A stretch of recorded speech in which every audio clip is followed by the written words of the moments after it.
pues entrevistándonos con personas que fueron víctimas de los hechos, algunas personas heridas, con los familiares de algunas personas fallecidas, personas que fueron desplazadas de su comunidad, por ejemplo, la gente de la colonia 20 de noviembre, que son los niños, estos que fueron a Parada Sinaxla. Hemos estado en la colonia, pues platicando qué fue lo que pasó, ¿no? Con algunas autoridades también, las mismas autoridades de Sinaxla, visitando los hospitales para saber cuántos heridos atendieron ahí, qué tan ciertas son las versiones de que se negaron servicios, en fin, hubo muchas cuestiones ahí que desde un primer momento no eran tan claras y generaron muchísima confusión, ¿no? Una muy en el inicio de todo este operativo fue que la policía no usaba armas, ¿no? Que no había muertos. Entonces, a partir de ahí, nuestro trabajo ha sido de, pues, saber qué pasó y justamente por eso estamos haciendo este informe. Es un informe preliminar, le llamamos, porque seguimos trabajando, seguimos platicando con la gente, que nos platique qué fue lo que vio, dónde estaba, cómo fueron las cosas. Y en este trabajo, pues bueno, estamos involucradas un grupo de organizaciones civiles, es un informe independiente. Hay ahorita la Comisión Nacional de Derechos Humanos está haciendo su propio informe, la Defensoría de Derechos Humanos del Pueblo de Oaxaca hace el suyo también, y bueno, desde sociedad civil creemos que también es importante tener una voz pues autónoma, ¿no? Que recoja también lo que la gente está diciendo, lo que la gente vio, lo que la gente pudo darse cuenta en ese día, ¿no? Y bueno, el resultado de este es este primer documento, es un informe breve donde se relatan los hechos en estas localidades, Nochistlán, Huitzot, Télix, Hacienda Blanca y Viguera. Vamos identificando ya las primeras violaciones de derechos humanos y también estamos planteando unas recomendaciones urgentes. Quisiera destacar, ¿no?, el tema de pues evitar nuevos hechos violentos, es una de nuestras preocupaciones, así como también el tema de la investigación judicial, ¿no?, el establecimiento de una cadena de custodia real, ¿no?, sobre los hechos, porque pues sí hemos visto que pues llegaron tarde las autoridades al lugar y eso ha generado muchísima desconfianza, ¿no? En este momento pues desde el gobierno federal sobre todo se intenta una atención que pues todavía no terminamos de ver claramente hacia dónde va. Fíjese que nosotros que tuvimos la oportunidad de estar transmitiendo ese fatídico día, por ahí de las 8 de la noche regresa el titular del Centro de Derechos Humanos y Asesoría a Pueblos Indígenas que se había trasladado para allá, y él lo llama, le da este nombre que una masacre. Ustedes como código DH, ¿cómo califican estos acontecimientos allá en Nochistlán? Sí, esto es una masacre. Esto es una masacre. Platicábamos con personas de Colombia, por ejemplo, ¿no? En Colombia más de 3 es masacre.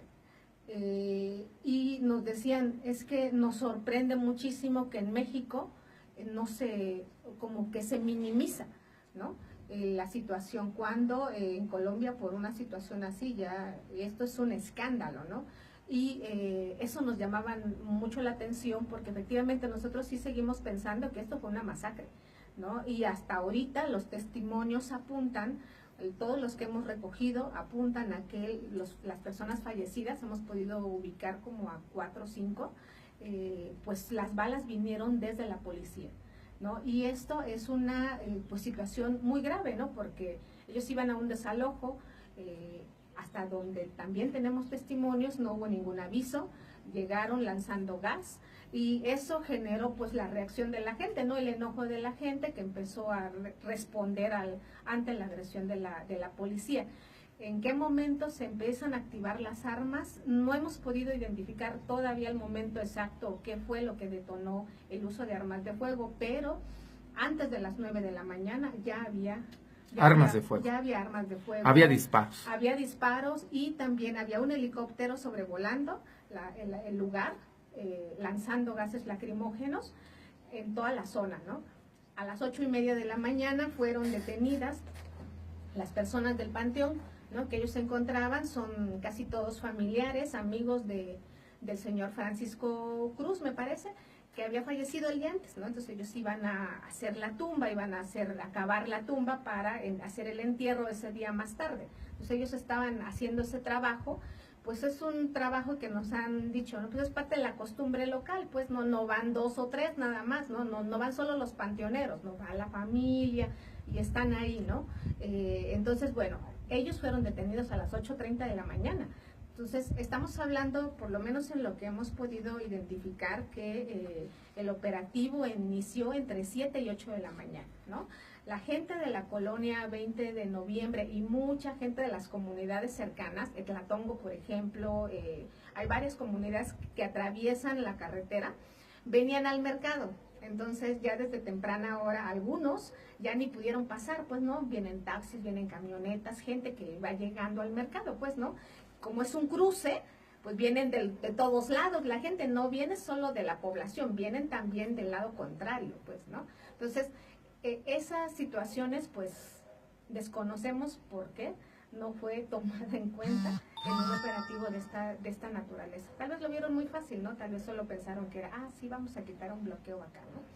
Pero, bueno, estamos tratando de indagar qué fue lo que pasó. Y el tema de los mandos policíacos en todo este asunto también es muy importante, ¿no? La determinación de cuáles son los mandos responsables del operativo tal cual. Nosotros hemos podido ubicar, por ejemplo, al comisionado general de la Gendarmería, Enrique Galindo Ceballos, y al comisionado de la Policía Estatal General de Brigada, Froilán Carlos Cruz, ¿no?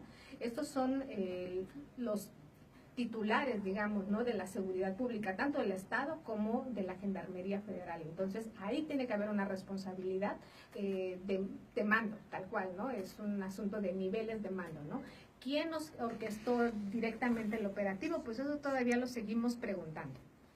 ¿Qué hacer para que Nochistlán no se vuelva un Aguas Blancas, un Tlataya, un Ayotzinapa, y que pasen 2, 3 años y el olvido cubra con su manto estos acontecimientos, y después lo estaremos otra vez recordando como uno de los incidentes más que han sucedido en el país?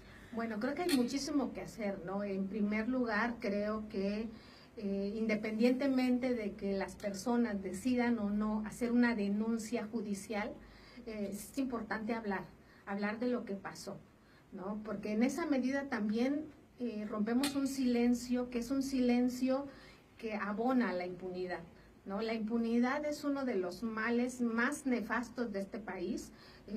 La mayor parte de los crímenes no se investigan, y cuando se investigan a veces nos tuercen la cosa y resultamos culpables, ¿no? Y ese es un miedo muy real de la población, ¿no? De por qué no se denuncia. Sin embargo, yo considero que tenemos que hablar desde los propios espacios, pues, ¿no? Puede ser la escuela, la comunidad, la casa, los vecinos. Sí, hacer una labor de memoria, de reconstrucción de la memoria, porque esto que estamos haciendo es eso, es una labor de reconstruir la memoria. ¿Qué pasó? ¿Cómo pasó? ¿A quién le pasó? ¿No? Entonces, esas son preguntas básicas que deberíamos de preocuparnos por responder como ciudadanía, como sociedad, porque son hechos que nos marcan y que nos duelen. Y en esa medida también reconocer que necesitamos atención, no solo atención médica, también necesitamos atender pues las emociones, ¿no? Porque estamos muy dolidos, estamos enojados, estamos pues hemos visto a personas realmente en un estado de crisis nerviosa muy fuerte, ¿no? Y eso pasa por un tema de atención de la salud mental, ¿no? Y ahí, pues bueno, ese es un tema también de la integridad física y psicoemocional de la población que sí debería de garantizarse, ¿no? Para poder pensar después en cómo vamos a reparar el daño, ¿no? El tema de la reparación del daño no se limita, y eso los abogados lo saben, a la simple indemnización. Hay estándares internacionales en materia de reparación del daño que tienen que ver con la satisfacción de las medidas, con la rehabilitación, que tiene que ver también con las medidas de no repetición. Y en las medidas de no repetición es donde, por lo menos nosotras, del Código DH, estamos muy interesadas en mirar cómo también a veces el Estado difícilmente va a proponer medidas de este tipo. Sin embargo, somos la población informada y organizada, que podemos demandar medidas de este tipo. O sea, cómo pensamos aquí en Tlaxiaco, por ejemplo, ¿no? Cómo se piensa, cómo podemos evitar una situación que se vuelva a repetir. Ese es un tema de discutir mucho, de platicar, de hablar, de conocer también hasta el pasado, pues, ¿no? O sea, recuperar nuestra propia memoria. Aquí el pueblo mixteco es un pueblo, pues, de mucha lucha, pues, ¿no? Entonces también cómo podemos construir realmente una paz con justicia, con dignidad, ¿no? Que genere las condiciones para un respeto de los derechos humanos, de las decisiones comunitarias, en fin, ¿no?